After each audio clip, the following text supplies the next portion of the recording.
Battery replacement for the firefighter. Found next to a smoke detector in the house, up on the ceiling.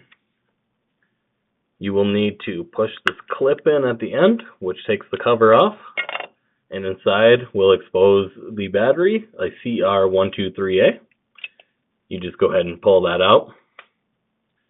Grab a new battery.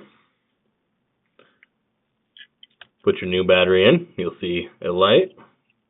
Green means it reconnected there. And snap your cover back on, and you're done.